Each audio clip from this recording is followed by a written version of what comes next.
貧乏人とはお別れってことよ。あなたの年収じゃ、生活なんて安定しないわよね。その一言が、まるで胸をナイフで刺すような痛みとなって広がった。人数合わせで参加した合コンで、ばったり会った恋人。俺とは結婚の約束をしていたはずなのに、初対面の男にあっさり乗り換えられるなんて思いもしなかった。社内恋愛だったため、噂は瞬く間に広がり、結局、俺は居場所を失って会社を去ることに決めた。そんな俺を拾ってくれたのは取引先の美人社長だった。なら、うちに来なさい。今の会社の給料の3倍出すわよ。そうきっぱり言われたとき、俺は再び世界が変わる気がした。自分には何ができるのか、どこまで飛べるのか。今は彼女と新しい扉の前に立っている気分だ。この転職が会社を巻き込み、俺の人生を大きく変えることになるとは、この時はまだ知る由もなかった。俺の名前は飯田洋之助。海外取引をメインに扱う商社で働いており、現在は海外営業部に所属している。業務内容は、主に海外からの問い合わせ対応や、新規顧客の開拓、それに伴う会議や打ち合わせの通訳など多岐にわたる。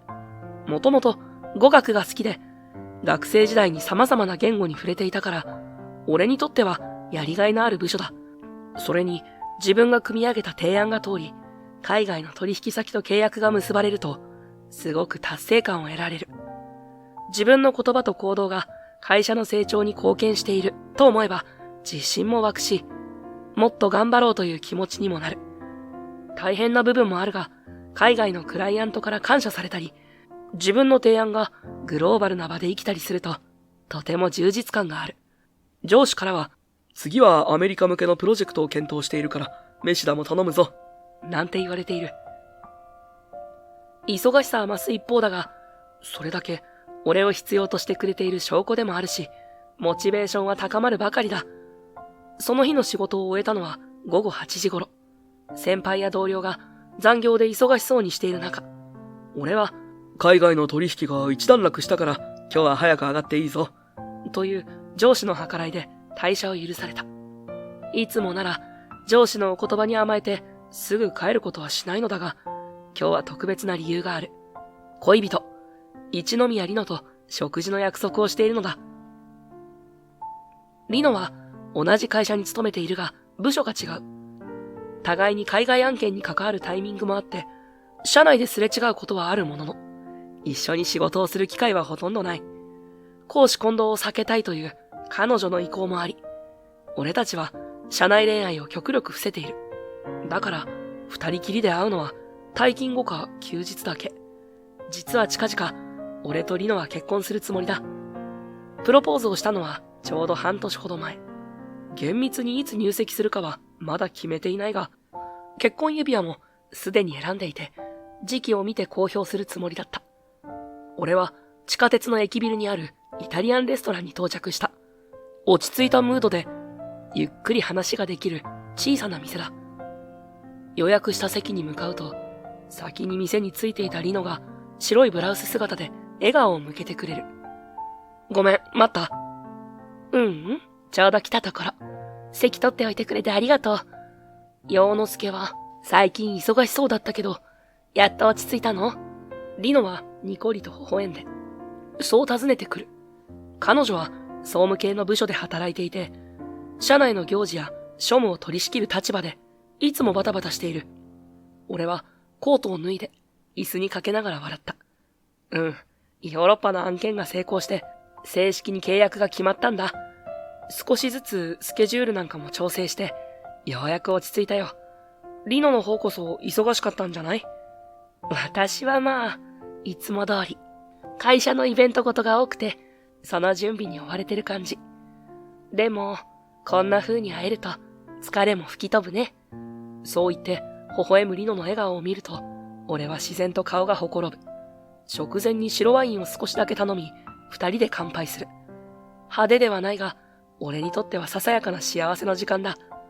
仕事は忙しいが、そばに愛する人がいてくれる。それだけで、すべての苦労が報われる気がした。そういえば、そろそろ結婚のことを会社に報告してもいいんじゃない？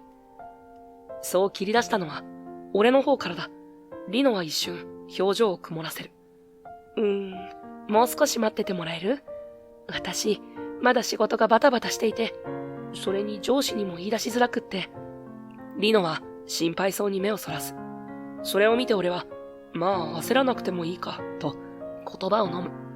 かくいう俺も、海外営業部ではいろいろと風当たりも強いから、社内恋愛が発覚したら、変に噂が広まるかもしれないと思っている。リノが慎重になる気持ちはわかるし、俺も無理にせかす気はない。わかった。リノが準備ができたら言ってよ。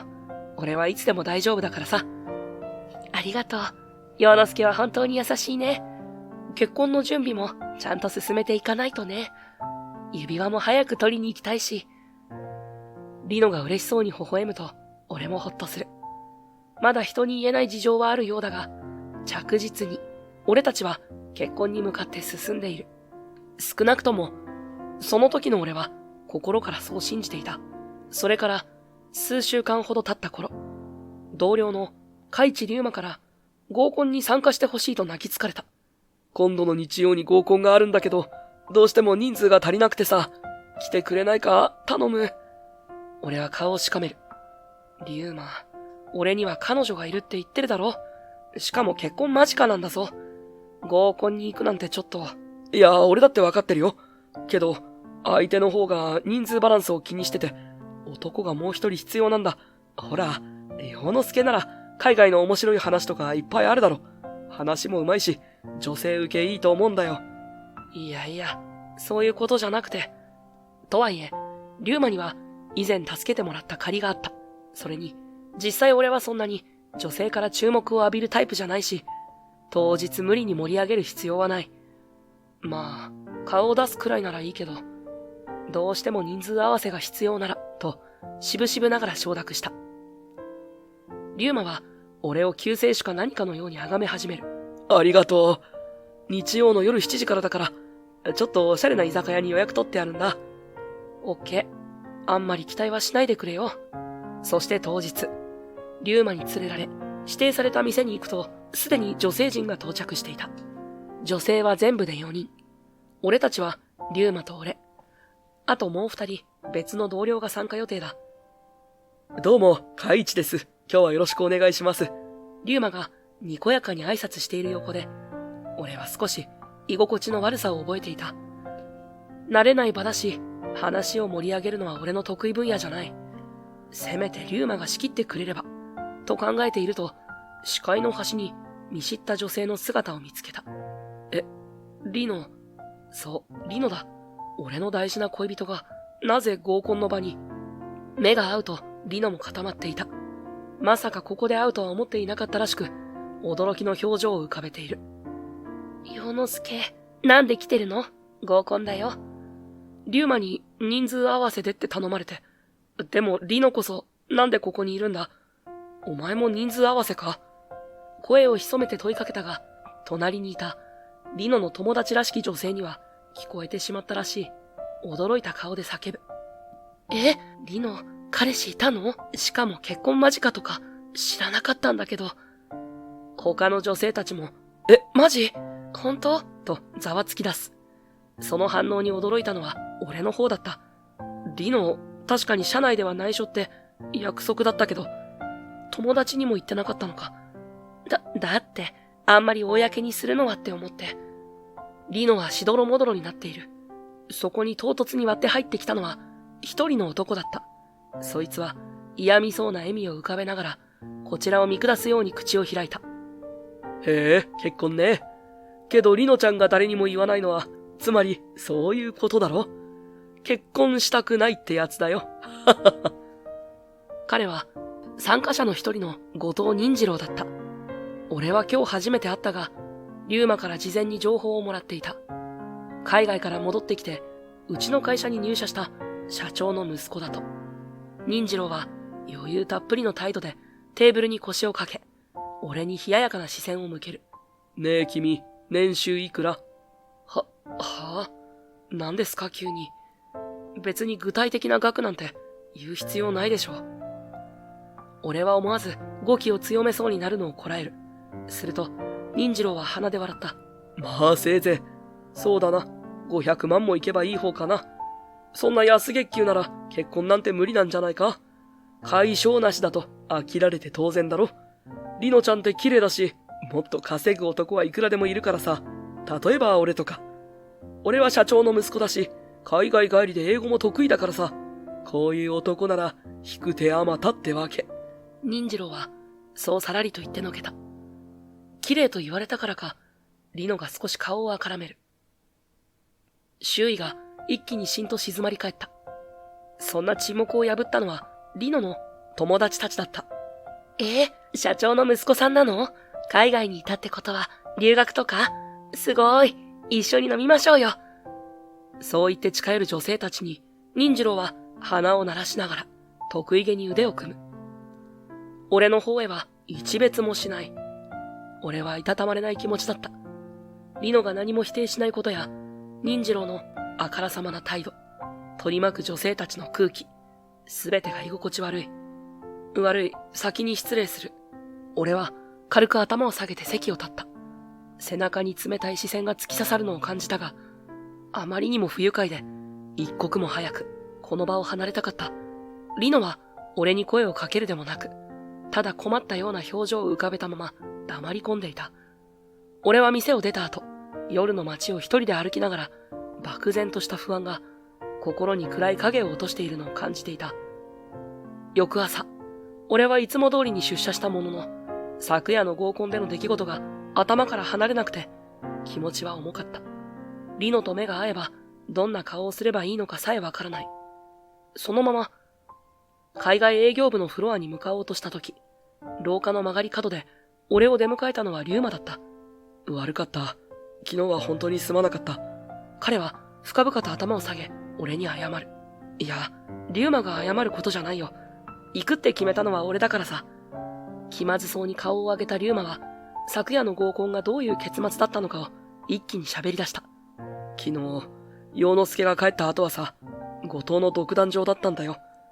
まるで自分が主人公みたいに偉そうに話してさ、社長の息子アピールを延々と。まあ、女性陣は食いついてたから盛り上がってたけど、正直疲れた。そうか。先に帰って悪かったな。いや、謝りたいのはこっちだよ。陽之助、一宮とはその後ちゃんと話したのか？あんな形でバレちゃって、ごたついてるんじゃないかと思ってさ。リュウマの心配そうな口調はありがたかったが、俺自身、リノとどう話をつければいいのか、見当がつかない。というより、あの場でのリノの態度を思い出すと、どうしてもモヤモヤしてしまい、まだ冷静に会話ができる心境ではなかった。まだ話してない。正直、俺もどうしていいかわからなくてさ。だよな。なんかあったら力になるから遠慮なく言ってくれ。リュウマはいつも通りの温かい笑みを浮かべて、肩をポンと叩いてくれた。その心遣いに少しだけ救われた気持ちになる。けれど同時に、リノがあの合コンになぜ参加していたのか。なぜ俺との結婚を隠すような態度を取ったのか。その答えはまるで見えないままだ。何もかもが霧の中にあるような不安で落ち着かない朝だった。その後、いつも通りにデスクで海外企業とのメール対応や資料のチェックを進めていると、忍次郎がドアを開けて部屋に入ってきた。俺は昨日の合コンでの忍次郎の傲慢さを思い出し、思わず苦い顔をする。ちらりと目が合った瞬間、忍次郎はふんと言わんばかりに鼻を鳴らしてそっぽを向く。そして、そのまま足早に隣の部署へと消えていく。あからさまに無視されるよりも、こういう見下した態度を取られる方が胸くそ悪い。社長の息子で海外帰りだからって、やっぱり態度でかいな。リュウマが困り顔で耳打ちしてきた。俺は苦笑いだけを浮かべておいた。その日の業務がようやく片付き、俺はやや疲労感を覚えながら会社の玄関を出る。海外対応の業務は締め切りや時間差があるため、どうしても残業になりがちだ。とはいえ、今日はまだ早い方で、時計を見れば夜の7時前、帰り道、リノとばったり会う、なんてこともあるかな、と思っていたら、まるで俺の心を読んだかのように、正面の階段でリノの姿を見つけた。声をかけようか迷ったが、結局、意を決して、その背中に呼びかける。リノ。リノはびっくりと反応したが、すぐにはこちらを振り返らない。何か様子が変だ。そう思った次の瞬間、後ろから俺たちに声をかける人物がいた。おいリノ、行くぞ。抑揚のない、しかし聞き覚えのある男の声。振り向けば、忍次郎がにやつきながら俺たちを見ていた。リノは気まずそうにうつむいている。後藤、どういうことだ。どういうことって何が？俺たち付き合ってんの。昨日の合コンがきっかけでね。頭の中が一瞬真っ白になる。リノが忍次郎と付き合う。そんなバカな話があるか。俺は声を詰まらせたまま、彼女を見つめる。リノはそっぽを向いたまま、一言だけつぶやく。ごめん。私たち、もう別れましょう。陽之介。別れるって、俺たち、結婚の約束をしたじゃないか。言葉がうまく出てこない。その俺をさらに打ちのめすように、リノは冷たく続ける。貧乏人とはお別れってことよ。あなたの年収じゃ、生活なんて安定しないわよね。もういいの。あなたとは無理だって分かったから。その一言が、まるで胸をナイフで刺すような痛みとなって広がった。リノがこんなにも冷たい言い方をするとは、想像すらしていなかった。確かに、昨日の合コンで、忍次郎が俺をこき下ろしていても、リノは俺を擁護しなかった。それでも、ここまであからさまな言葉をぶつけられるなんて。リノは賢明な判断をしたってわけだ。俺と付き合うとなれば、リノはもっといい暮らしができるけど、お前みたいな安月給じゃ無理だろうからな。そういうことだからさ。じゃあな、陽之介。忍次郎は、ゲラゲラと下品に笑うと、リノの腰を抱くようにして歩き出す。リノは何も言わず、ただそのまま、俺に背を向けた。足音が遠ざかっていくのをぼんやりと聞きながら、俺は呆然と立ち尽くす。信じられなかった。頭が混乱しすぎて、感情が追いつかない。長い間積み上げてきた関係は何だったのか。結婚の誓いは嘘だったのか。悲しみと怒りが入り混じった感情がこみ上げるが、叫ぶ気力も湧かず、ただ、虚無感だけが体を包んでいた。翌日から会社である噂が流れ始めた。俺が結婚直前で振られたという話だ。しかも、その噂は俺に問題があったから彼女が逃げたなんて形で広まっており、まるで俺が悪者でリノをないがしろにしていたかのようなストーリーになっているのだ。なんか飯田さん、結婚ドタキャンされたんだってね。そりゃ、社長の息子にはかなわないよね。しかも飯田さん、ほとんど彼女に構ってなかったって話よ。いっつも忙しそうにしてるもんね、あの人。聞きたくもないのに、耳には様々な声が入ってくる。事実を知らない人たちが、面白おかしく噂を飛ばしている。俺は反論する気力もなく、全身から力が抜けていくような気分だった。しかも、時間が経つにつれて、噂に尾ひれがつき始めた。俺が実は浮気してたらしいなどという、根も葉もないデマまで流れ始めたのだ。人は真実よりも刺激的な嘘を好む。俺はどうしていいかわからず、黙り込むしかなかった。大丈夫か、陽之介。昼休み、龍馬が心配そうに声をかけてくる。なんか、ひどい噂になってるぞ。俺、ちょっとでも誤解解こうとしたけど、当のリノさんが別れたのは事実しか言わないから。そうか。ありがとう。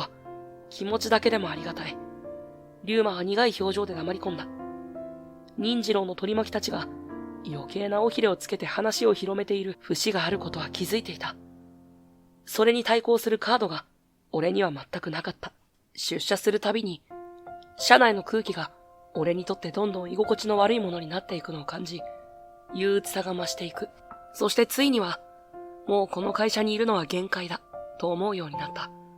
海外営業部の仕事は嫌いじゃなかった。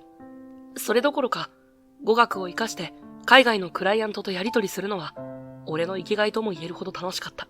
だが、職場環境がこれほどまでに悪化してしまえば、もはや熱意を注ぐ場所として成立しない。そもそも忍次郎は今後いずれこの会社のトップになるかもしれない。少なくとも社長の息子として将来の重役候補であることは間違いない。もし俺がこのまま在籍しても、社長の息子である忍次郎に頭を下げて、情報や指示を仰がなければいけない場面が出てくるだろう。忍次郎からの嫌味や見下しもさらにエスカレートするかもしれない。そんな男の下で働くのは考えただけでゾッとする。これ以上この空間に身を置いてもいいことなんて何もないと思うほどには追い詰められていた。忍次郎の下で働いてたまるか。独り言のつもりでつぶやいた言葉が自分の胸にずっしりと刺さる。自問自答した結果、答えは一つだった。やめよう。ここを去ろう。すぐに退職願いを出したい気持ちを抑え、龍馬に相談することにした。龍馬は俺の辞意を伝えると肩を落とす。正直惜しいけど、仕方ないな。引き止めたいが無理は言えない。ごめんなよ、之助。力になれなくて。いや、龍馬には感謝してる。いろいろと助けてもらった。もし気が変わったらいつでも戻ってこいよ。そう言って龍馬は俺の手を強く握ってくれた。俺は申し訳ない気持ちと感謝を同時に噛み締めながらその手を握り返した。退職までの残り数日、俺は海外営業部で担当していた取引先へ順番に挨拶に回っていた。長くお世話になった海外のパートナー企業はもちろんだが、国内でも俺が窓口を担当していた企業がいくつかある。そのうちの一つが、大人恵子社長が率いるベンチャー企業、桜ヘルスイノベーションズだった。業種としては、最先端の美容、ヘルスケア系商品を扱っており、国内だけでなく、アジアや欧米にも販路を展開しているグローバル企業を目指す、志の高い会社だ。急成長中とあって、新しい事業の企画や国際的なコラボを積極的に打ち出している。そのカリスマ経営者である恵子さんは、社内外でも有名な美人社長として知られており、彼女の存在を話題にする社員は多かった。かくいう俺も以前から書類やメールを通して彼女の会社と連絡を取ることはあった。ただ、直接顔を合わせたことはほぼない。社内の先輩がメインでやり取りをしていたから、俺は補佐的な立場で通訳や翻訳を手伝うことが多かった。今回も取引の引き継ぎとして後任になる龍馬を連れての挨拶で、社長の恵子さんが現れることはないだろうと思っていた。が、そこに当の恵子さんが、ふらりと現れたのだ。こんにちは。はじめましてかしら。いつもお世話になっています。あら、ずいぶん暗い顔ね。美人社長という噂は聞いていたが、実際にこうして目の前にすると、確かに花がある。明るい栗色の髪を軽く巻き、スタイリッシュなパンツスーツを着こなす姿からは、自信と活力が滲み出ていた。そんな彼女が俺の顔を見やり、不思議そうに首をかしげる。お世話になっています。実は私、今月いっぱいで会社を退職することになりまして、それでご挨拶に参りました。俺が頭を下げると、恵子さんは驚いたように目を見開いた。退職？あなたが？恵子さんは声を上げると、すぐに俺の隣に立つ後任の同僚へ軽く一瞥を向けた。が、次の瞬間には真剣な表情で俺に向き直った。あなたほど優秀な人が辞めるなんて、何か特別な理由でもあるのかしら。いえ、まあ、ちょっとプライベートで色々ありまして。仕事とは直接関係ないんですけど。それはもったいないわね。海外取引では相当優秀って噂をよく聞いていたのに。それなら、いっそうちに来ない？あまりにも突然の誘いに、俺は目を丸くする。俺が口をパクパクさせていると、恵子さんはにやりと微笑んだ。だって辞めるんでしょ？それなら、うちに来てくれた方が助かるんだけど。まさかそんな展開になるとは思いもしなかった。いや、でも、俺なんか。あらまあ、暗い。今悩み抱えてるんでしょ？今夜時間あるなら話聞くわよ。空いてる？確かに俺は退職予定で時間の融通は聞く。が、こうも急に誘われると戸惑いの方が先に立つ。言ってみたら？お前今フリーじゃん。笑顔で茶化してくる龍馬を軽く睨んでいると、恵子さんはすっと名刺を取り出し、その裏に何やらさらさらとメモを書きつけた。ここ、私の行きつけのお店、夜8時に待ってる。もし都合が悪いなら別の日でもいいけど、まあ、あんまり先延ばしにされると私も飽きちゃうから早めにね。どこまでもマイペースで強引な物言いだと思った。しかし、不思議と嫌味はなく、その積極性に惹かれる部分さえあった。わかりました。気がつけば、俺は小さくうなずき、彼女の書いたメモを受け取っていた。そして、その日の夜、恵子さん指定の店の前に俺は立っていた。店は落ち着いた雰囲気のバー兼レストランといった感じの場所だった。入り口で店員に名前を告げると、すでにお連れ様がお待ちですと言われた。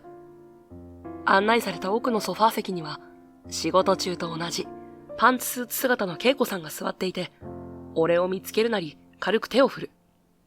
待ってたわよ。さ、こっち来て。言われるがままに向かいに腰を下ろすと、恵子さんは早速ワインのグラスを手渡してきた。まずは乾杯ってことで。正式にお話しするのは今日が初めてだから、改めてよろしく。ありがとうございます。こちらこそよろしくお願いします。軽くグラスを合わせ、一口飲む。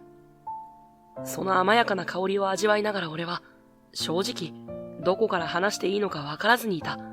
恵子さんは、そんな俺の迷いを察したのか、まずは小さく笑って切り出す。で、あなたほどの優秀な人が、なぜ辞めるの？絶対に何かあったわよね。いきなり、プライベートでいろいろなんて言われたら、かえって勘ぐりたくなるわ。まあ、仕事自体は順調でした。海外取引の案件も上司に評価してもらっていました。だけど、結婚間近だった彼女に振られて、しかも、社内で妙な噂が立ってしまって、居づらくなったと言いますか。さすがに、社長の息子の悪口までは詳しく言わなかったが、大まかな経緯は伝わったはずだ。恵子さんは深くうなずき、俺の目をまっすぐ見つめる。なるほど。それで退職に至ったわけね。でも、あなたの仕事ぶりは、うちの取引先のあちこちで評判がいいわよ。メールのやり取りも迅速で的確だし、国際会議の場でも通訳として活躍してくれてるとか、下手な翻訳会社を使うより、あなたを指名したいって声が多いのを私は知ってるの。そんな人材が安易に退職して、その才能を腐らせるのはもったいないと思わない？それは正直、ありがたい話ですが。ならうちに来なさい。今の会社の給料の3倍出すわよ。恵子さんはまるで当然のようにさらりと言い放つ。俺は思わずグラスを置き、聞き返した。3倍、そんな。しかし、目の前にある眼差しは、冗談半分には見えなかった。恵子さんはテーブルに肘をついて身を乗り出す。本気よ。あなたは自分の価値をもっと知った方がいい。仕事はお金だけじゃないって言うけど、今のあなたにはわかりやすい指標が必要でしょ？海外交渉も通訳もやれる。あなたなら本来はもっと高く評価されていい。それに自分の力をちゃんと認めてくれる場所に身を置いた方が絶対に成長できるわ。その言葉を受けて胸の奥が熱くなるのを感じた。ありがとうございます。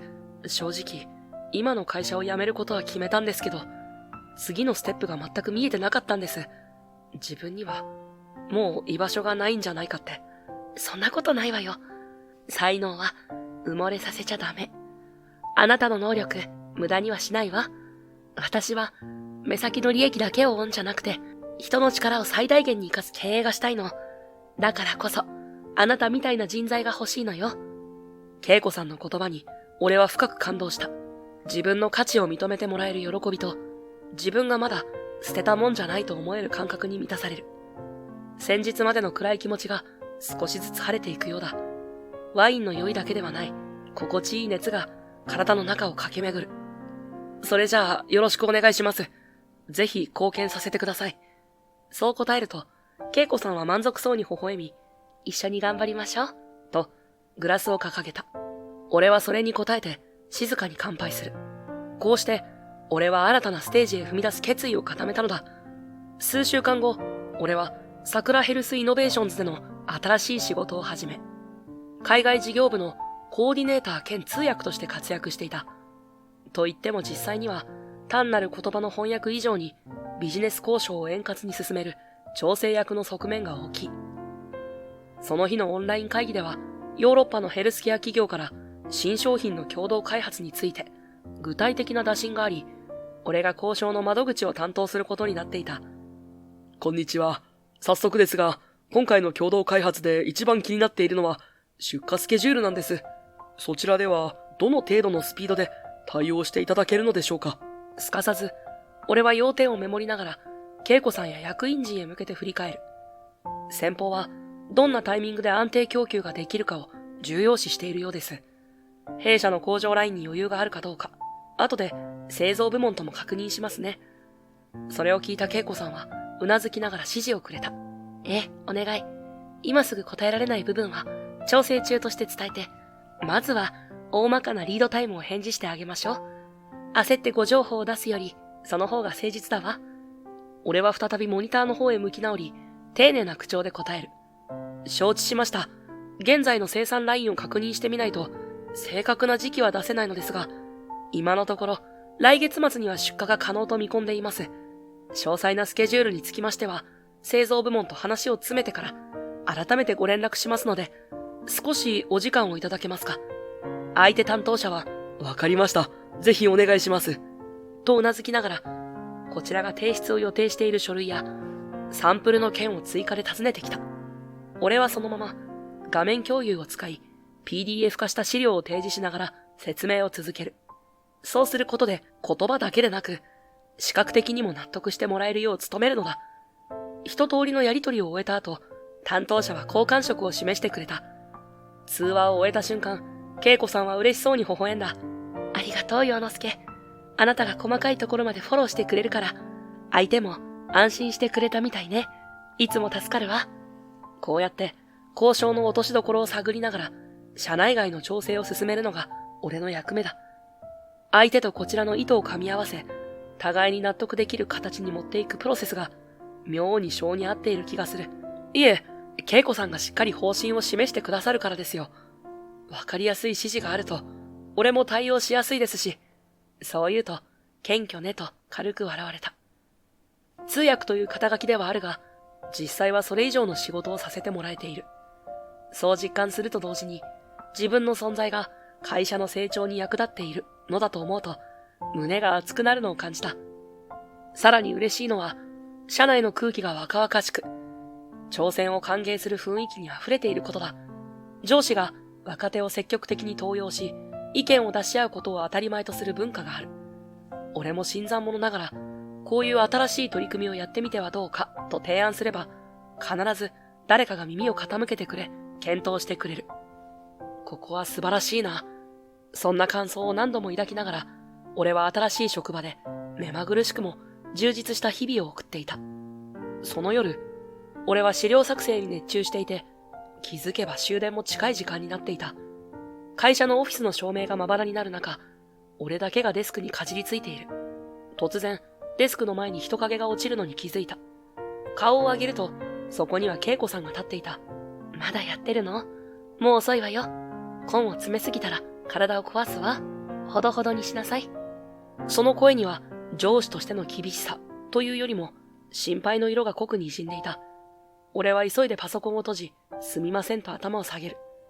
語学関連の資料をまとめていたら、つい夢中になってしまって。そんなに好きなの？はい。語学の勉強って楽しくて、気づいたら時間が過ぎてるんです。いろんな国の文化や考え方を知るきっかけにもなりますし、前の彼女には、そんなのつまらないってよく言われてましたけどね。俺が延々と外国語の文献を読んだり、単語を覚えたりする姿が退屈だったんでしょう。苦笑混じりにそう言うと、恵子さんはふふっと笑みを漏らし、首を横に振った。つまらなくなんてないわよ。むしろ素敵だと思う。だって、新しい知識を吸収している時が、人は一番輝くもの。陽之介がそういう情熱を持ってるなら、私は全力で応援する。その言葉を聞き、胸の奥がじんわりと温かくなる。今の俺には、自分を受け止めてくれる場所がちゃんとあるんだと感じられた。恵子さんはどこか優しい目を俺に向けてくれる。でも、ちゃんと休息も取って。会社の財産であるあなたが倒れたら困るから。はい、気をつけます。ありがとうございます。俺は少し恥ずかしくなりながらも、恵子さんの言葉を素直に受け止めた。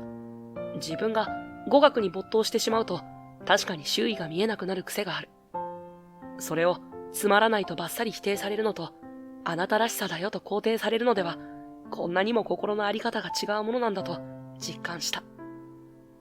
桜ヘルスイノベーションで働き始めて数ヶ月が経つ頃には、俺はすっかり社内でも欠かせない存在として扱われるようになっていた。外部通訳を雇わなくても俺だけで十分対応できるから、会社としても相当なコスト削減になっているらしい。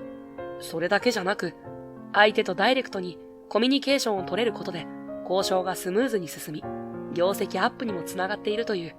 ある日、恵子さんが俺のデスクにやってきて、資料の束を手に入った。今期の海外事業部の売り上げ、前年同期比で2割以上アップしてるの。もちろん全体の働きが大きいけど、あなたの存在がかなり大きなファクターだったって社内の会議で話題になってね。ありがとう。そうやって言われると、俺は恐縮しつつも誇らしい気持ちになる。特別なことをしたつもりはない。ただ、自分の得意な語学力や情報収集スキルをフル活用してきただけだ。それを真っ当に評価してくれるこの環境が本当に嬉しくて仕方ない。社長こそお疲れ様です。いつも先頭に立ってくださってるから、みんな士気が高いんですよ。俺もそれに乗せられて頑張ってるだけです。そう言うと、恵子さんは珍しく小さく息をついた。実は、私もこの会社をどう導いていくのか、常に不安との戦いなのよ。社長なんて肩書きがあっても、本当に自分がみんなにとって価値ある存在なのか、いつも葛藤している。私がいなくても会社は回るんじゃないかって。ネガティブに考える時もあるの。だけど、あなたの仕事ぶりを見ているとね、私も刺激を受けるの。お互いに助け合って成長できる関係って素敵だと思うわ。いつもは凛としたリーダーとして振る舞う彼女だが、その瞳にはどこか繊細な悩みと優しさが混在していた。人の上に立つからこそ弱音を吐けない。きっと、そんな葛藤を抱えつつも、それでも社員を信じ、評価してくれる姿勢があるから、俺は救われているのだ、と感じる。社長は、この会社にとって絶対に必要な存在ですよ。少なくとも、俺は社長のリーダーシップがあるおかげで、毎日楽しく働けていますし、何より、自分の価値を知りなさいって言ってくれたのが、すごく大きかった。あれがなかったら、今頃俺はまだ、自信を失ったままだったかもしれません。真剣な面持ちでそう言うと、恵子さんは困ったように目を伏せ、軽く咳払いをした。その方が、ほんのり蒸気しているように見えるのは、多分俺の気のせいじゃない。そう言ってもらえると嬉しいわ。でも、私なんかまだまだよ。あなたに背中を押されたこともたくさんあるんだから。自然と視線が交わる。少しだけ照れくさい沈黙が落ちる中、互いの呼吸や鼓動までも聞こえてきそうなほど、空気が近く感じられた。いつもは強気な社長が、今は素直に笑っている。その笑顔を間近で見られるだけで、どうしようもなく胸が熱くなる。ありがとうございます、社長。たったそれだけ言うのが精一杯だった。けれど、その言葉の裏には、どれだけ感謝と思いが詰まっているのか。彼女だって気づいているに違いない。恵子さんは軽くうなずくと、そっと微笑み返してくれた。ねえ、洋之介。あなたがあの子と別れて正解だったと思うことない？不意打ちの言葉に思わずえっと目を丸くする。恵子さんは肩をすくめて少し意地悪そうに笑った。だって、もしまだ付き合ってたら、この会社には来なかったかもしれないでしょ？それは困るわ。あなたの力がなかったら、うちの海外事業部も今みたいに盛り上がってないと思うもの。そんなこと。確かに、もし俺があのまま結婚していたら、この転職すらなかったかもしれない。恵子さんが言うように、俺自身も気づかない才能を埋もれさせていたかもしれない。そう思うと、なんだかおかしくて、つい笑いがこぼれてくる。まあ、確かにそうですね。あの時は散々落ち込みましたけど、今はここでお役に立ててるならよかったです。俺がそう言うと、恵子さんはいたずらっぽく、口元を歪め、わざとらしく肩をすくめてみせる。うん。結果オーライってやつかしら。本当に、あなたがいてくれて助かるわ。会社も、私も、ね。不意に投げかけられた、私もの一言が、妙に胸をドキリとさせる。だが、恵子さんはそれ以上何も言わず、さらりと視線を外した。あのね、洋之介。実はね、ちょっと面倒な話が舞い込んできたの。あなたが元いた会社から、通訳の依頼が来たのよ。俺の元会社。思いがけない名前に眉を潜める。俺が退職して、まだそんなに経っていないのに、どうして今更。聞けば、海外からVIPが来日するらしいの。トーマス・イーリーという有名投資家兼実業家と話を進めたいけど、どうにも社内で対応できる人材がいなくて苦労しているって。それで、飯田さんがこちらの会社に移ったと聞いたのですが、ぜひ通訳をお願いしたいって言ってきたみたい。なるほど。依頼内容自体は普通のビジネス通訳ってことですよね。それなら、俺としては仕事として受けても構わないです。正直、任次郎のことを考えると気が進まない。だが、ここで仕事を断るのは俺のプライドにも反する。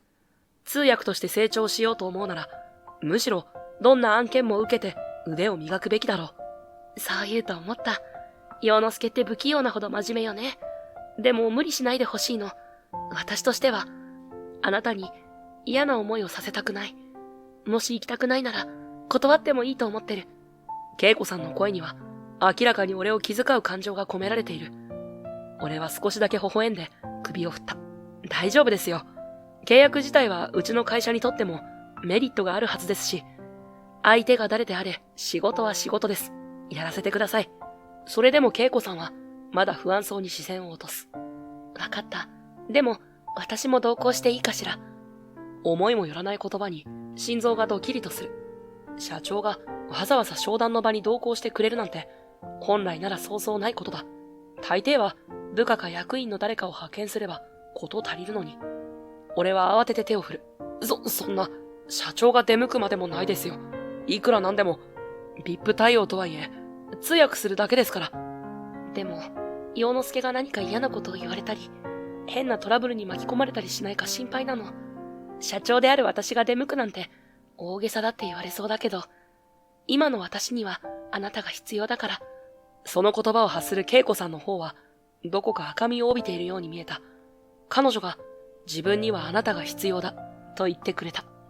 その事実が、どれほど俺を勇気づけるかは、言葉では言い表せない。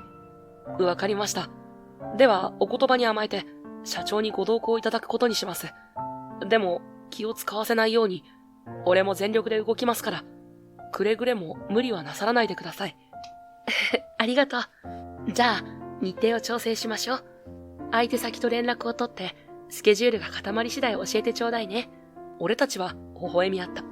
胸の奥から湧いてきた温かいものが、体中に染み渡っていくような感覚がした。それはとても心地いいものだった。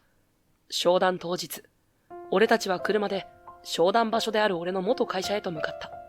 ビルの受付を通り、会議室に通されると、そこには、俺が見覚えのあるメンツが揃っていた。任次郎とリノだ。リノは任次郎の傍らに控える形で資料を抱えている。どうやら今は彼の秘書として動いているようだった。リノが任次郎の秘書か。思わずつぶやく。彼女の姿を目にして心がざわつかないと言えば嘘になる。だが、今の俺には隣に恵子さんがいる。たとえ予想外の状況があろうとも、もう動揺はしたくないし、ここでは仕事を全うしなくてはならない。薄く笑みを浮かべたまま、任次郎が俺たちを出迎えた。久しぶりだな、陽之介。通訳で頑張ってるって噂じゃないか。こんなにできるやつだったんなら、お前を引き止めておけばよかったよ。軽い調子で言いながらも、その目は相変わらず人を見下すような色を帯びている。俺がどう返事をするか迷っていると、横にいた恵子さんが一歩進み出た。彼は渡しませんよ。あなた方がどんなに惜しもうと、もううちの社員ですから。恵子さんの強気な発言に、任次郎は鼻で笑うように、ははっと声を漏らす。冗談ですよ、冗談。通訳なんて翻訳機があればいいんですからね。そいつの価値なんてその程度でしょ。いくら語学ができると言っても、人間一人雇うコストを考えれば機械の方が安い。あからさまに侮蔑的な言葉を投げられ、胸の奥がチクリと痛む。でも、俺が反論しかけた瞬間、恵子さんがすっと手を挙げて制した。その翻訳機で対応できなくて困っていたのはどちら様ですか？わざわざうちの会社に通訳を依頼してくるあたり、社内では対応しきれずにいたのではないですか？実際彼ほどビジネスに通じた通訳はいない。あなたのところでどう苦労しているのか、おおよその見当はつきます。ぴしゃりと叩きつけられるように言われて、任次郎は言葉に詰まった様子だった。リノも少し居心地が悪そうに視線をそらす。うるさいな。とにかく、トーマスが来れば話が進むんだ。お前は通訳だけしてりゃいいんだ。わかったな。その場の空気が悪くなるのを感じながらも、俺は深呼吸をして気を取り直す。すると、ニヤニヤと、ぶしつけな笑みを浮かべた忍次郎が、わざとリノの肩を抱くようにして、俺に見せつけるかのような仕草をした。そうそう、飯だ。お前も知ってると思うが、俺たち結婚することにしたんだよ。なあ、リノ。そう言いながら、忍次郎はリノの方に軽く唇を寄せる。リノは視線を下げながら、とだけつぶやく。心が痛む。彼女を失った痛みを完全に割り切れたわけではないのだと再認識させられる。でも、今の俺にはそれをぶつける場ではない。努めて平静を装い、笑顔を作ってリノに言った。そうか、それはおめでとう。よかったな。リノの唇がわずかに震えるのが見えたが、彼女は何も言わなかった。すると、忍次郎が俺の反応をつまらないと感じたのか、顔をしかめて吐き捨てる。お前みたいな白球貧乏と違って、俺には解消があるからな。リノも安心してついてきてくれるってわけさ。向こうはあくまで挑発的な態度を取り続けていた。もう何度も同じような言葉を浴びせられてきたが、それでもやはり胸がざわつく。隣にいる恵子さんが、落ち着いて、と小声で囁いてくれたおかげで、なんとか怒りを飲み込み、静かに呼吸を整えた。そこへ会議室の扉が開いた。失礼します。トーマス・イーリー様がお着きです。案内の声が響く。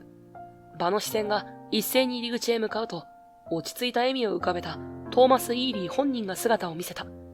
スラッとした細身の外国人男性で、見ただけで高級だとわかるスーツを着こなし、どこか知的な雰囲気をまとっている。遅れてすみません。早速商談を始めましょう。ところが、トーマスは入室するなり、まっすぐ俺の方へ視線を飛ばしてきた。まるで探し物を見つけた子供のように瞳を輝かせている。やっと会えた。本物ですよね。あなたが陽之助なんですよね。あまりにも突然の言葉に、陽之助って、と周囲が戸惑う。するとトーマスは大きなカバンの中からタブレットらしきものを取り出して、興奮気味に画面を操作し始めた。あなたの動画チャンネルいつも見ていますよ。日常風景を10カ国語でリアルタイム配信している陽之助。いやー、まさかここで直接お会いできるなんて夢みたいだ。私、あなたの大ファンなんです。彼はタブレットに映る動画一覧を指しながら、まるでアイドルを前にしたオタクのようにテンション高く熱弁を振るう。俺の方は突然のファン宣言に面食らってしまい、返事をするタイミングすら見失っていた。隣に立つ後藤忍次郎は、ちょっと待て。と苛立った様子だが、トーマスは完全に聞く耳を持たない。だって、あなたがここにいるって聞いて、どうしても直接お会いしたかったんです。だから今回の通訳依頼も、ぜひ陽之助さんご本人にお願いしたくて。いやー、本当に嬉しいな。ありがとうございます。まさか、そんな風に思っていただいてたなんて。なんとか言葉を絞り出す俺を、忍次郎が横目で睨みつける。彼が今回の商談に俺を通訳として呼び出したのは単なる人手不足や語学力の点から見ても必要だったからでもあるだろうが、だが蓋を開けてみれば当の VIP が陽之助こと俺本人を指名して来日していたらしい。トーマスさん、商談ならまずは私たちの会社の企画書を。忍次郎が苛立ちを隠すように言葉を挟もうとするが、トーマスは後で読むから大丈夫ですよと軽く手を振り、まだ俺に夢中だ。それにしても、あなたの配信は本当にすごいですよね。10カ国語を自在に使いこなすだけでなく、異なる文化をまるで言ったことがあるかのように自然に説明してくれるじゃないですか。おかげで私もいくつかの言語に興味を持つきっかけになったんですよ。そうなんですか。戸惑いつつも悪い気はしない。趣味でやっていた配信がまさかこんな形で仕事につながるなんて予想すらしていなかった。実は俺、陽之助というハンドルネームで趣味の配信を続けていた。内容はごく日常的な雑談を多言語で喋りながら配信するスタイルで、例えば通勤途中に、今日はフランス語縛りで話してみます。なんて気まぐれに始めたり、海外ニュースを日本語に訳してみせたり、とにかく自分が面白そうと思ったことを、その場のノリでいろんな言語を使って発信していた。最初は視聴者なんて数えるほどしかいなかったのに、いつの間にか世界各地の言語好きや外国人ファンが集まってくれるようになり、ちょっとした人気チャンネルに育っていたのだ。もっとも、まさかそれが仕事の場にまで影響を及ぼすなんて、当時は夢にも思わなかったのだけれど、感心しきりのトーマスさんが、ふと、そんなリノへと目を留める。おや、あなた、陽之助のフィアンセじゃないですか。確か、SNS に一緒に写っている写真や動画があったような、幸せそうな投稿が印象的でね。結婚はいつですか？彼は SNS 上の俺の投稿までよくチェックしていたらしく、記憶の糸を手繰り寄せるように首をひねった瞬間、場の空気が一気に張り詰める。確かに俺はリノと一緒に撮った写真をたまに配信内で紹介していた。正式に顔出しをするわけではなかったが、俺のフィアンセがいるということや、その存在を大切に思っている旨をささやかに発信していたのだ。あの頃は彼女と結婚するのが当たり前だと信じて疑っていなかったから。あ、いや、それは、もう今は違います。彼女はそちらの方と婚約しているので。俺が忍次郎を指してそう答えた。すると、トーマスさんは首をかしげる。どういうこと？俺は何と言うべきか迷った。すると、隣で状況を見守っていた恵子さんが、すっと一歩前に出る。そして、忍次郎とリノをちらりと見た後、イタリア語で話を始めた。彼女は、結婚直前だった陽之助を捨てて、リノが忍次郎に乗り換えたんです。陽之助が転職したのも、彼らが前職での立場を著しく悪くしたせいなんです。ちょっと恵子さん。恵子さんの説明を俺は慌てて遮ろうとした。しかし、その話を聞いた途端、トーマスさんは顔をこわばらせ、不快そうに唇を尖らせて、忍次郎とリノを見た。それはひどい。まるで、人を踏みにじるような行為じゃないですか。こんな会社と、我々は契約できない。トーマスさんの目が厳しい光を放つ。忍次郎は、その剣幕に目を向いた。おい、陽之助。今こいつは何を言ってる？何語か知らんが、どうやら怒ってるみたいじゃないか。忍次郎は、慌てた様子で俺に声をかける。トーマスさんは、まくし立てるように英語で言葉を浴びせているが、その勢いは衰えない。俺は落ち着いた口調で彼が何を言っているのかを伝えた。こんな非人道的なやり方をする会社とは契約できない、とおっしゃっています。非常に憤慨されています。すると、忍次郎は目を向き、顔を真っ赤にして怒鳴った。はあ？ふざけるな。こっちだってわざわざ呼んでやったんだぞ。そんな一方的に断るなんて。お前、何か変なこと吹き込んだんだろう。どうせトーマスに嘘でも訳したんじゃないのか？忍次郎は今にもトーマスさんに食ってかかりそうな勢いだ。彼の周囲の取り巻きも困惑気味に視線を交わしている。しかし、俺が何を言おうが状況は変わらない。トーマスさんはなおも厳しい表情で話を続けている。これ以上あなた方と話してもビジネスにふさわしい倫理観がないとしか思えないという趣旨の内容を畳みかけるように主張しているのだ。恵子さんは冷ややかな目で忍次郎を見やりながら小さく息をつく。もう誰が何を言ってもトーマスの意志は揺るぎそうになかった。忍次郎、落ち着いて。ここは冷静に。隣でおどおどしていたリノがそう声をかけた瞬間、忍次郎は振り返りざまに彼女を手で突き飛ばした。黙ってろお前は。何の役にも立ちやしないくせに。リノはバランスを崩して尻餅をつき、痛そうにうめき声を上げる。あまりの光景に俺は思わず立ち上がった。恵子さんもあっけに取られている。忍次郎の顔は怒りと焦りで歪んでいた。なんてことを。俺はリノを押し倒したその腕をしっかりと掴んだ。お前は自分の婚約者に何をしてるんだ。やめろ。こんな奴お前に返してやるよ。遊びのつもりで声かけてやったら、やたら調子に乗りやがって。ちょっと綺麗だと思ったけど、所詮その程度なんだよ。婚約だって冗談じゃない。お前なんか捨ててやるよ。だいたい俺が欲しいのは金だ。契約だよ、契約。トーマスとの話がまとまらなきゃ、父さんに怒られる。お前、通訳として何とかしろ。完全に取り乱す忍次郎は、ひどく焦っているのが見て取れる。リノは床に崩れたまま、顔を伏せ、涙をにじませている。トーマスさんは、そんな修羅場を冷たい眼差しで見つめていた。彼は、俺に向かって厳しい英語で語りかける。あなたたちの会社とはもう取引できません。そもそも、陽之介がいるから商談を持ちかけたんです。彼の存在がなければ、初めから興味などありませんでしたよ。翻訳を挟まずとも、英語がわかる者が聞けば、はっきり理解できるような断言だった。そしてトーマスは、取引以前にあなたの経営者として、そして人としての資質に問題がある、と静かに告げたのである。任次郎は青ざめた表情を浮かべたまま、絶望に打ちひしがれているようだった。やがて全身の力が抜けたのか、ソファーの上に崩れ落ち、悔しそうに唇を噛む。俺はそんな彼の姿を冷静に見つめながら、心の中で一つ大きく息を吐いた。トーマスの言葉は任次郎やその取り巻きの耳に痛いほど突き刺さったに違いない。いくら社長の息子とはいえ、こんな形で人としての本質を見透かされ、切り捨てられる日が来るなど想像もしていなかったのだろう。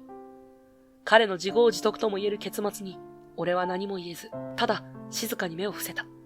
トーマスさんは、恵子さんに、後ほど改めて会議がしたいと言い、手短に挨拶を済ませて退出する。リノの方へ目をやると、彼女はまだうなだれたままだ。手を差し伸べるべきか一瞬迷ったが、結局、今の俺がどうこう言える立場ではない。リノ自身が選んだ道だ。そう割り切るしかなかった。俺は恵子さんと、そのまま会議室を後にした。元会社のビルを出た後、恵子さんが小さく息をついて、俺の肩にそっと手を置いた。大丈夫？その問いに、俺は強くうなずいてみせる。胸の奥には、悲しみだけでなく、新たな決意が混ざり合っていた。ええ、大丈夫です。終わったんだなって、そんな気持ちです。ありがとうございます。社長、あなたがいてくれたから、俺はちゃんと自分を貫けました。そう、ならよかった。あなたは、私にとって大切な人だから、これからも一緒に頑張りましょう。恵子さんの優しい笑顔を見たとき、俺はかすかな光を見た。自分を正当に評価し、必要としてくれる人がいる。その事実が何よりも救いだった。商談から数日後、俺は龍馬からのメールで任次郎のその後を知ることになった。どうやら任次郎は、あの騒動をきっかけに取引先をいくつも失ったらしい。さらには、社長の息子という肩書きを振りかざして好き放題やっていたこと。心よく思わない社員たちからの反発が相次いだ。社長である父親にもさすがに見放されかけているようだ。しかし、任次郎は相変わらず周囲を見下し、事態が悪化した責任を他人に押し付けているのだという。まるで自分の無能を認めることを拒否するかのように。誰かで構わず責任転嫁を図り、結果的にさらに味方を失っているのだ。専務候補の立場も危ういって話だ。まあ、自業自得だけどね。龍馬のメールはそんな一文で締めくくられていた。俺としても同情の気持ちはみじんもない。むしろ彼が自分の過ちを認めないまま腐っていく姿には哀れさすら感じる。人としての成長を拒んだまま、プライドだけを手放せない彼は会社の中で孤立し、不信感を浴びて自利品になっていくのだろう。それも彼が選んだ道だ。俺はそれ以上何も言うまい。任次郎とは対照的に、俺はその後、トーマスさんと良好な関係を築くことができた。あの商談の後、トーマスさんは、俺の所属する桜ヘルスイノベーションズに関心を示してくれて、恵子さんを交えて、新たなプロジェクトの話を進めることになったのだ。しかも、トーマスさんは、俺を大変気に入ってくれて、通訳だけでなく、コンサルタントのような形で、業務委託できないかと打診をしてきた。具体的には、トーマスさんの経営する海外企業とのやり取りをスムーズに行うために、俺の語学力やビジネス経験を活かしてほしいということらしい。恵子さんと相談した結果、俺は本業である恵子さんの会社の仕事を中心にしつつ、トーマスさん側からの報酬を得て、翻訳、通訳及び各種アドバイザリーを行う、いわゆる兼任という形を取ることが正式に決定した。契約内容に問題なければ、ぜひ君と長い付き合いをしたい。トーマスさんは朗らかな笑みを浮かべながらそう言ってくれ、握手を交わす。こうして、俺は思わぬ形で世界の第一線を走る VIP とのつながりを持ち、さらなる飛躍のチャンスを手に入れた。そんな喜びをかみしめていた矢先、街中のカフェで偶然にもリノと再会した。俺が一人で資料を広げてコーヒーをすすっていると、カフェのドアが開き、聞き覚えのある声が聞こえた。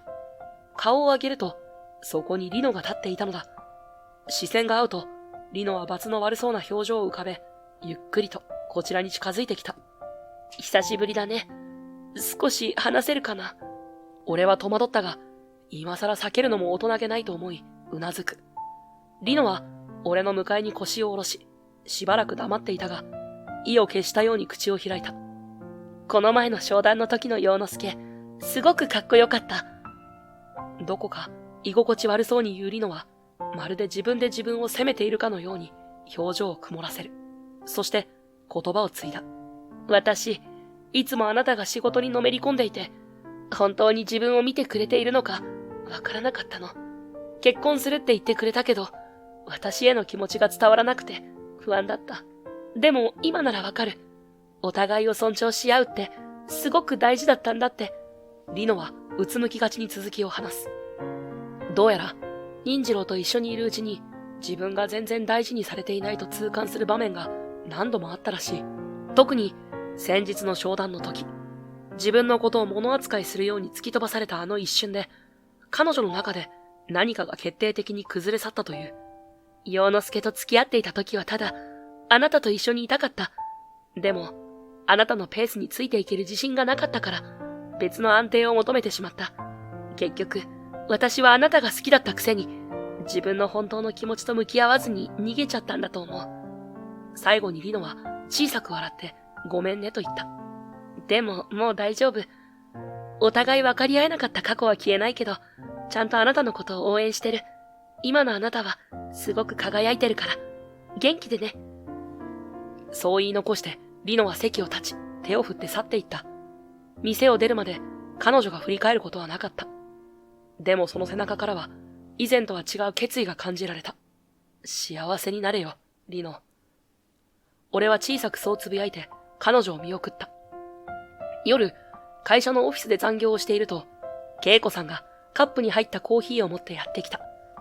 すっかり人気のない執務エリアに、彼女のヒールの音だけが小さく響く。お疲れ様。ちょっと休憩したら？そう声をかけられ、俺はパソコンから目を離して笑顔を向けた。ありがとうございます。もう一頑張りしたら切り上げようと思ってたんで助かります。コーヒーを受け取って一口すすると、程よい苦味と温かさが胃に染み渡る。ふーと息を吐きながら彼女の顔を見上げると、なぜか少し浮かない表情をしているのに気づいた。どうかしました？問いかけると、恵子さんは遠慮がちに視線を揺らし、カップを両手で包み込むように持った。ねえ、陽之介。ちょっと聞いていいかしら。さっき会社近くのカフェで、リノさんと一緒にいるところを見かけたの。この前も、あなたがあの子をかばっているように見えたことがあって。不意に出てきたリノの名前に、俺は思わず眉を上げた。ええ、偶然会って話しかけられて。でも大丈夫です。もう区切りはついてますから。そう説明しても、恵子さんの表情はどこか曇ったまま。彼女は机の端に腰を下ろし、視線を落として小さく息をつく。そっか。でも、まだ好きなんじゃないかなって、気になっちゃって。あなたって普段は落ち着いてるのに、リノさんが絡むと、ちょっとムキになったり、優しくしたりするでしょ？本当はまだ、忘れられてないんじゃないかって。いつもは強気に見える恵子さんが、どこか心細げに見える。そんな姿を目の当たりにすると、胸がぎゅっと苦しくなる。いえ、違うんです。あれは、かつて本気で思いやった人だから、ひどい扱いをされているのを見ると、ついかばいたくなっただけで、正直、もう好きとかそういう気持ちはないですよ。そこまで一気に言い切って初めて、恵子さんの瞳がこちらへ向けられた。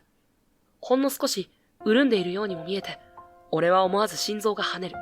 彼女は、俺が想像していた以上に、不安を抱えていたのかもしれない。でも、あなたにとっては大切な人だったわけでしょ？しかも結婚まで考えてたとか。その震えがちな声に耐えきれず、俺は思わず席を立って、恵子さんのそばへ歩み寄った。彼女が戸惑い気味に体をこわばらせるのを感じながら、そっと肩に手を置く。もう昔のことです。今の俺には、社長、あなたが大切なんです。だから心配しないでください。そう言葉をかけても、彼女の潤んだ瞳はまだ不安げで、俺を確かめるように見上げている。もう迷いはなかった。俺はそっと彼女の肩を引き寄せ、優しく抱きしめた。すると彼女は一瞬、はっと息を飲んだような気配を見せたが、やがて力を抜いて、俺の腕の中に収まってくれる。ごめんなさい。社長なのに、こんな弱いところを見せちゃって。いいんです。俺だけに見せてくれるなら光栄ですよ。